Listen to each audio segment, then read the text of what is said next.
लेकिन ये तीन भगवान के काम है, विश्व की उत्पत्ति करना, पालन करना, संहार करना। Generator, operator, destroyer, GOD, God. इसलिए वो परमात्मा है। तीसरा, भगवान के गुण क्या हैं?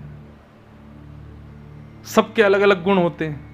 किसी का गुण कसैला होता है, किसी का गुण बहुत मीठा होता है, किसी का गुण जो है वो सांसारिक होता है, किसी का गुण आध्यात्मिक होता है, किसी का गुण सात्विक होता है, किसी का तामसिक होता है। ठाकुर जी के कैसे गुण हैं? ठाकुर जी के 3 गुण हैं। तापत्रय विनाशाय, आधिदैविक ताप, आधिभौतिक ताप, आध्यात्मिक ताप। संसार में दुख केवल 3 प्रकार के होते हैं। पहला है आधिदैविक, दूसरा आधिभौतिक और तीसरा आध्यात्मिक। इन 3 में ही हम सब लोग दुखी रहते हैं। किसी की वजह से मेरा व्यापार यदि ठप हो गया, किसी अन्य व्यक्ति की वजह से, इसको क्या कहेंगे? ये आदि भौतिक ताप है।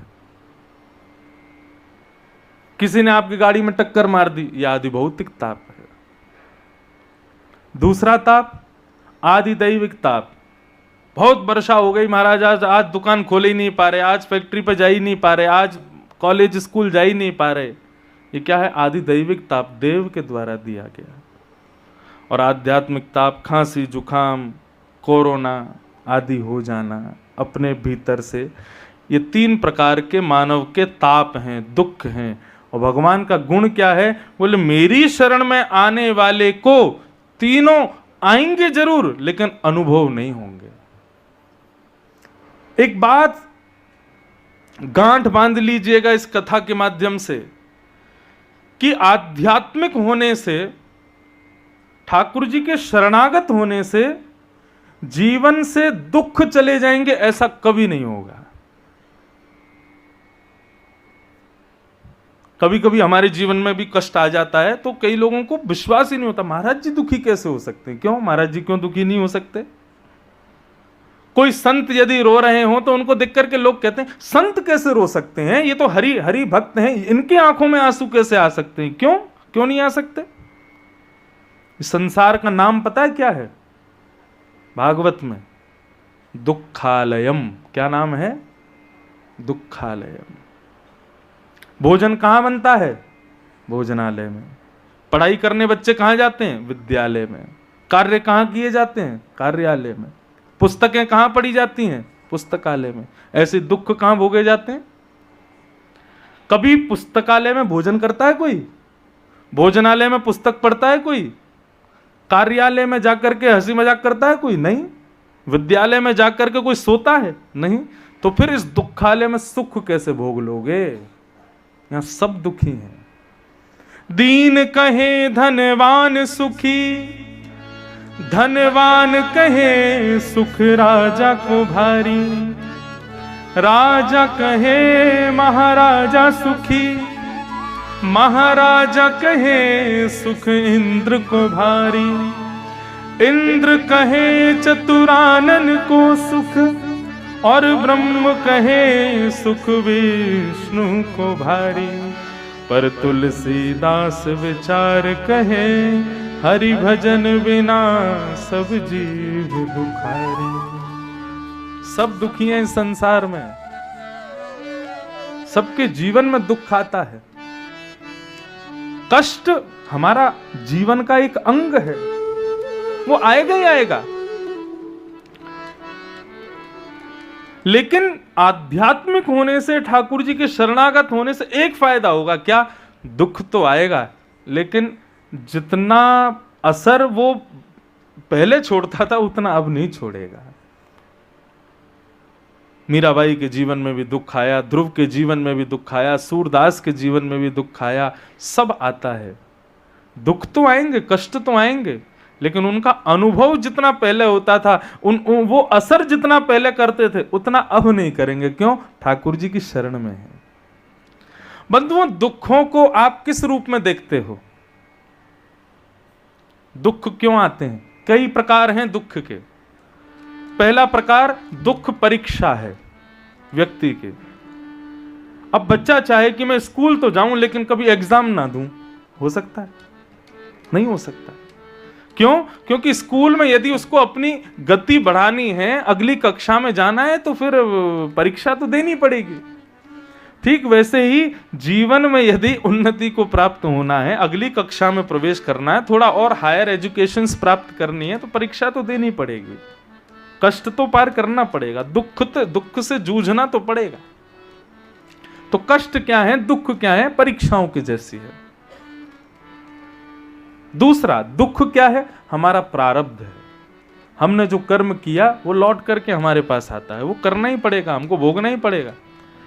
आप अगर ठाकुर जी से प्रार्थना करो कि इसको दूर कर दो तो ये संभव नहीं है। जगन्नाथपुरी में भगवान के एक भक्त हुए, उनका नाम था श्री माधव दास। माधव दास जी पूरे दिन जगन्नाथ जी के मंदिर में ही रहते थे। कभी सुबह दर्शन, दोपहर में दर्शन, फिर दर्शन, 15 मिनट बाद फिर दर्शन, पूरे दिन दर्शन ही दर्शन करते रहते थे। लेकिन एक बार माधव दास जी का पेट का एक रोग हो गया, जिसकी वजह से उनको बार बार शौचालय जाना पड़ता था। अब बार बार माधव दास जी शौचालय भगते थे तो मंदिर जाना नहीं हो पाता। तो माधव दास जी ने मन में सोचा, अब मैं इतना अपवित्र हो गया, अब मंदिर में कैसे जाऊं? समुद्र के किनारे लेट गए, वहीं पर मलमूत्र का त्याग करते जा रहे थे और बड़े दुखी, हताश, निराश, कमजोर होकर के पड़े थे। माधव दास के इस दुख को देख के जगन्नाथ जी रह नहीं पाए और जगन्नाथ जी वहीं प्रकट हो गए और प्रकट होकर समुद्र का जल लेके आते और माधव दास के ऊपर जो मलमूत्र से वो सने हुए थे, वहां जगन्नाथ जी अपने हाथ से जल डाल रहे थे। जैसे ही माधव दास जी के अंग पर वो जल पड़ा, माधव दास जी के नेत्र खुले। उन्होंने जैसे ही देखा तो साक्षात जगन्नाथ जी खड़े हैं, अपने हाथों से जल डाल रहे हैं, उनके अंग पे लगे हुए मल को साफ कर रहे हैं। माधव दास जी उठ के बैठ गए, बोले भगवान आप क्या कर रहे हैं?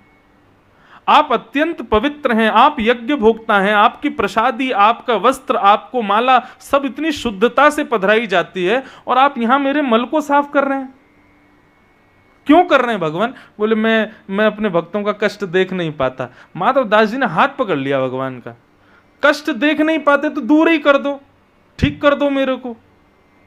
मुझे ठीक नहीं करोगे लेकिन मेरे मल को अपने हाथों से साफ कर सकते हो। अरे ये रोग जो मुझको हुआ है इसको दूर क्यों नहीं करते? भगवान ने इतना सुंदर उत्तर दिया, बोले माधवा यदि मैंने अभी तेरा कष्ट दूर कर दिया ना तो ये तेरा प्रारब्ध है, इसको भोगने के लिए तुझे फिर आना और तुझे मेरा त्याग फिर से करना पड़ेगा। और मैं चाहता हूं कि तू अपने सारे प्रारब्धों को अभी भोग ले और सबको नष्ट करके तू मेरा हो जा, ताकि तू मुझे छोड़ के कभी ना जावे। यदि अभी मैंने इसको रोक दिया, इसको खत्म कर दिया, इस कष्ट को तुझसे दूर कर दिया, तो तू मेरे साथ चलेगा तो सही, लेकिन ये कष्ट तेरा रह जाएगा प्रारब्ध के रूप में, कभी ना कभी तुझे भोगने के लिए फिर से जन्म लेना पड़ेगा। इसलिए जब मेरे भक्त अधीन होता है ना तो मैं उसको सारे कष्ट, उसके प्रारब्ध के जितने हैं सब जल्दी जल्दी भुगवाता हूं, ताकि वो सबसे मुक्त होकर सदा सर्वदा के लिए मेरा हो जाए। आगे से जीवन में कष्ट आवे स्वीकार करना और हंसी खुशी स्वीकार करना। किस भाव से? कि ठाकुर जी मेरे प्रारब्धों को नष्ट कर रहे हैं। भगवान से कभी नहीं कहना चाहिए मेरे कष्ट दूर हों। शंकर जी पे बिल्वपत्र कभी इस भाव से नहीं चढ़ाना चाहिए हमारे कष्ट दूर हो जाएं। ठाकुर जी से प्रार्थना करना, प्रभु मेरे लिए जो उचित है मुझे दीजिए, बाकी रही बात कष्टों की, कष्ट दूर नहीं होंगे लेकिन इन कष्टों से जूझा कैसे जाए उसका बल आप मुझे देना। मैं लड़ूंगा भगवान, आप कष्ट दूर मत करो, लेकिन मुझे बल प्रदान करो ताकि मैं इससे लड़ सकूं। यह है भाव। हम कथा में गाया करते हैं, जो करते रहोगे भजन धीरे धीरे तो मिल जाएगा राधा रमण धीरे धीरे। जो करते रहोगे भजन धीरे धीरे, करताल बजा के गाओ, तो मिल जाएगा राधा रमण धीरे व्यक्ति जब भजनानंदी हो जाता है ना, व्यक्ति जब वैदिक आध्यात्मिक स्थिति में पहुंच जाता है तो प्रारब्ध उसको बड़े बड़े भोगने पड़ते हैं, छोटे छोटे तो उसके भजन से ही नष्ट हो जाते हैं, उसके कीर्तन से ही नष्ट हो जाते हैं, उसके कथा श्रवण तीर्थ यात्रा और वैष्णवों की सेवा, ब्राह्मणों की सेवा, ब्रजवासियों की सेवा, गौ की सेवा, ये सेवा से उसके छोटे मोटे प्रारब्ध तो इन्हीं से नष्ट हो जाते हैं। बाकी रही बात, हाँ कोई बहुत बड़ा पाप किया होगा तो वह भी एक सूक्ष्म रूप से आएगा, लेकिन आएगा जरूर।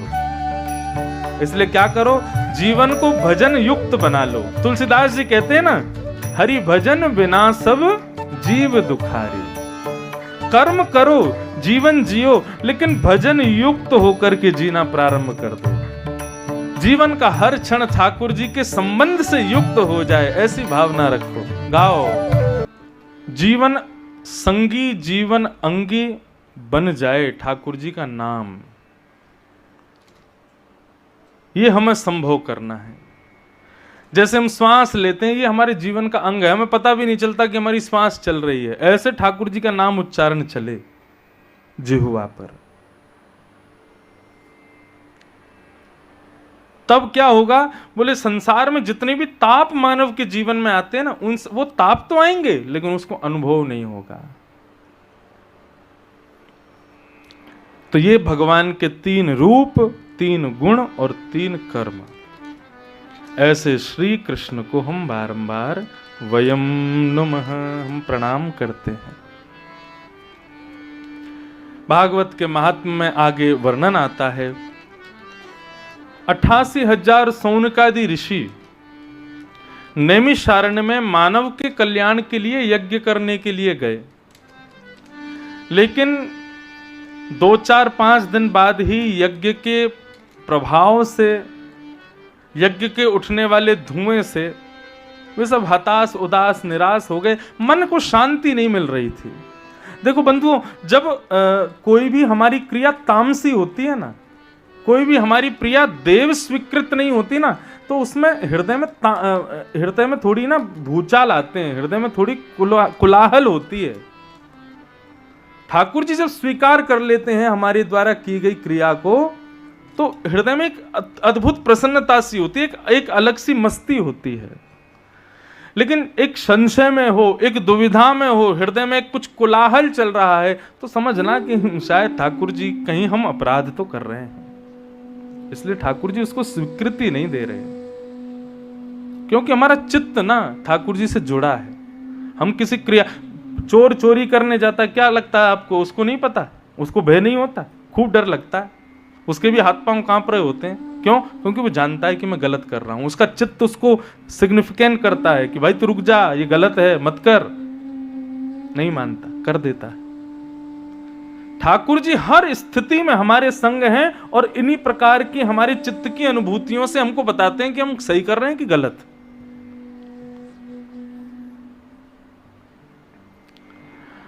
अठासी 88,000 सौनकादि ऋषि बहुत बड़ा यज्ञ कर रहे थे हम मानवों की कल्याण के लिए, लेकिन उनके चित्त को प्रसन्नता नहीं हो रही थी, संतोष नहीं हो रहा था। तभी वहां पर परम विद्वान सूत जी का आगमन हुआ। और आप सबने भी अनुभव किया होगा, जब चित्त थोड़ा विचलित होता है ना, उस समय किसकी याद आती है? या तो माता जी आ जाएं, या मेरे पिताजी आ जाएं, या मेरा कोई बड़ा आ जाए, मेरे दादा दादी आ जाए, नाना नानी आ जाए, कोई तो बड़ा मुझे दिखे, या किसी गुरु से संबंधित मेरे गुरु जी मिल जाए, मैं फोन करके पूछ लूं, थोड़ा बात तो करूं। क्यों? हृदय संशय में जब होता है ना, तब ये समझो कि हृदय की लाइट जो है बुझ गई है। उस समय ज्ञान का प्रकाश चाहिए हमको। कोई आकर के 2 शब्द अच्छे कह दे, कुछ बढ़िया सुना दे, तो हृदय थोड़ा सा हमारा आनंदित हो जाए। यही हुआ, सौनकादि ऋषि जब विचलित हुए तभी वहां सूत जी का आगमन हुआ। और सूत जी से सौनकादि ऋषियों ने प्रश्न किया, भगवान मानव कल्याण का उपाय क्या है? हम लोग जो यज्ञ कर रहे हैं, हमारा हृदय इससे शांत नहीं है। हृदय शांत नहीं है, इसलिए इसका मतलब यह संकेत है कि इससे मानव कल्याण नहीं होगा। इसलिए आप कृपा करके हमको बताइए हम क्या करें, हमको सद्ज्ञान दीजिए भगवान। तब सूत जी महाराज कहना प्रारंभ करते हैं कि कालव्याल मुखग्रास त्रास निर्णास हेतवे श्रीमद्भागवतं शास्त्रम कलौ कीरेण भाषितम। बंधुओं, श्रीमद् भागवत ही एकमात्र उपाय है। क्यों श्रीमद् भागवत का ही नाम क्यों लिया? बोले मैं उपाय तो बताना चाहता हूं कि मानव कल्याण का उपाय केवल ज्ञान है, लेकिन ज्ञानों में भी सर्वोपरि श्रीमद् भागवत है। इसलिए लिखते हैं श्रीमद् भागवत सप्ताह कथा ज्ञान महायज्ञ। क्यों? ये ज्ञानों का सर्वोपरि है, इससे ऊंचा श्रेष्ठ कोई ज्ञान नहीं है। हैं सब जगह श्रेष्ठाति श्रेष्ठ हैं, लेकिन मानव की बुद्धि को सटीक करने के लिए श्रीमद् भागवत सर्वोपरि है। इसलिए भागवत का आश्रय ले लो। सौनकादि ऋषि बोले ये भागवत क्या है? तब भागवत जी प्रचलित नहीं थी, तब की बात है। बोले अरे भागवत साक्षात कृष्ण का स्वरूप है, साक्षात भगवान का वांग्मय विग्रह है। अच्छा जरा इसके बारे में हमको बताइए, ये भागवत की कथा किसने किसको सुनाई थी सबसे पहले? बोले सबसे पहले ये भागवत की कथा सनक सनंदन सनातन सनत कुमारों ने श्री नारद जी को सुनाई, भक्ति ज्ञान वैराग्य को सुनाई। सौनकादि ऋषियों में से एक ने उठ करके प्रश्न किया, बोले महाराज नारद जी को तो श्राप लगा था, वो एक जगह बैठे ही नहीं सकते टिक करके, और कथा सुनने के लिए 7 दिन बैठना पड़ता है एक ही स्थान पर। ये कैसे संभव हो सकता है? आप कृपा करके हमें बताइए। तब यहां पर सनत कुमार और नारद जी के संवाद की कथा सुनाते हैं, जो कि सबसे पहली कथा हुई थी। बोले एक बार बद्रीनाथ की बात है, नारद जी महाराज वहां विचरण कर रहे थे, तभी उनको सनत कुमार मिल गए। भगवान के प्रथम अवतार हैं सनक सनंदन सनातन सनत कुमार। सनत कुमारों ने जैसे ही नारद जी को देखा तो नारद जी को देखते ही वो चेहरे से ही पहचान गए कि ये दुखी हैं। मानव की सबसे बड़ी पहचान होती है उसका मुखमंडल, उसका चेहरा बता देता है टेंशन में है, प्रसन्न है, खुश है, लालची है, लोभी है, दुखी है, चिड़ोकला है। मानव का चेहरा ही बता देता। हम तो इतने लोगों से मिलते हैं दुनिया भर में कि ये फेस रीडिंग सीखी नहीं है, लेकिन आ गई है। आदमी के प्रणाम करने की स्टाइल से पता चल जाता है किस भाव से कर रहा है।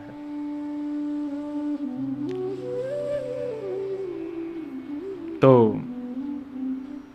व्यक्ति का चेहरा बताता। 3 बात याद रखना, कभी भी किसी से संबंध बनाना हो ना, संबंध बनाने का मतलब किसी को मित्र बनाना हो आदि आदि, किसी से थोड़े रिलेशंस अच्छे रखने हो अपने व्यापार के लिए या किसी भी चीज के लिए, 3 चीजें मानव की पहचान कराती हैं कि वो कैसा है। पहला नेत्रम, उसकी आंखें। दूसरा वक्त्रम, उसकी वाणी। और तीसरा विकार, चलता कैसे, बैठता कैसे, उठता कैसे, लेटता कैसे, खाता कैसे, पीता कैसे। उसकी आंखों की मटकाहट बहुत मचल रही है ना इधर उधर, तो समझ जाना चंचल है, बहुत ज्यादा, बहुत जल्दी विचलित होता है, लेकिन धीर गंभीर एक स्थान पर देखता है, एक ही थोड़ा गंभीरता से रहता है। दूसरा वक्त्रम, आपने कुछ बोला और वो तुरंत फट से बोल पड़े तो समझना भी कटा है, लेकिन आपने कुछ कहा और थोड़ा विचार करके धीर गंभीरता से एक शब्द में प्रत्युत्तर देवे तो समझना हाँ ठीक है, परिपक्व है। जैसे सब्जी लेने जाते हो दुकान पे, घुमा घुमा के टमाटर देखते हो, बैगन घिया देखते हो, ऐसी मानवों को भी देखा करो। मैं कोई परीक्षक बनकर के किसी से मत मिलना। कहीं पता चली कल को कोई गुरुजी आए भाटापारा में, आप उनकी आंखें ही देख रहे हो, उनके वाणी सुन रहे हो, ये चलते फिरते कैसे, उसको विचार कर रहे हो, वो बेचारे दुविधा में पड़ जाए, बोले कैसे लोग हैं ये। ऐसा नहीं, अपने विवेक से विचार करो। नेत्रम वक्त्रम विकार, ये 3 मानव का पूरा बायोडाटा निकाल देते हैं। इन तीनों पर जरूर ध्यान देना चाहिए। तो नारद जी के रूप को देख करके सनत कुमारों को अंदाजा लग गया कि ये दुखी हैं। सनत कुमारों ने पूछा, नारद जी कथम ब्रह्मन दीन मुखम कुतश्चिंता तुरो भवान। क्या हुआ नारद जी, चिंता में क्यों हो, क्या बात है? नारद जी महाराज बोले, बस पूछो मत भगवान, बहुत टेंशन में हूं। क्यों टेंशन में, क्यों, क्या बात है? तब नारद जी ने बताया, बोले कि हम लोग जो देवलोक में रहते हैं ना, जैसे भारत के लोग जब आपस में बैठते हैं तो विदेश की बड़ी चर्चा करेंगे, विदेश में ऐसा है, विदेश में इतनी साफ सफाई है, विदेश में ये है, विदेश में वो है। तो जो नहीं गए हैं वो चिंतन करते रहते हैं कैसा होगा, अच्छा लगता होगा, ऐसा होता होगा, आदि आदि। ऐसे ही देवता लोग जब देवलोक में आपस में बैठते हैं ना, तो वो भारत की चर्चा करते हैं, हमारे पृथ्वी की चर्चा करते हैं। तुमको पता है पृथ्वी पर नमकीन समुद्र है, उसमें ऐसे लहर उठती हैं। बोले अच्छा। पृथ्वी पे हिमालय पर्वत है, उसमें बर्फ जमी रहती है। बोले अच्छा। पृथ्वी पर बद्रीनाथ भगवान है, चतुर्भुज रूप में भगवान तपस्या कर रहे हैं। अच्छा। द्वारिकापुरी है, वहां पर राजा धीराज बन के भगवान बैठे हैं। अरे जगन्नाथपुरी में तुमको पता है हंडियों में भोजन बनता है, चावल दाल बनती है, एक के ऊपर एक रखते हैं, सबसे पहले ऊपर वाला पक जाता है, उसका जगन्नाथ जी भोग लगाते हैं, रथ यात्रा निकलती है। तो देवता जब ये सब बातें करते हैं ना, तो सबके मन में होता है हम कब जाएंगे पृथ्वी पर, हम कब इन सब का दर्शन करेंगे। ये मानव कितने भाग्यशाली हैं, इनको कितने सुंदर सुंदर तीर्थ मिले हैं, कितने सुंदर सुंदर स्थान मिले हैं, हमको कब ये सौभाग्य मिलेगा।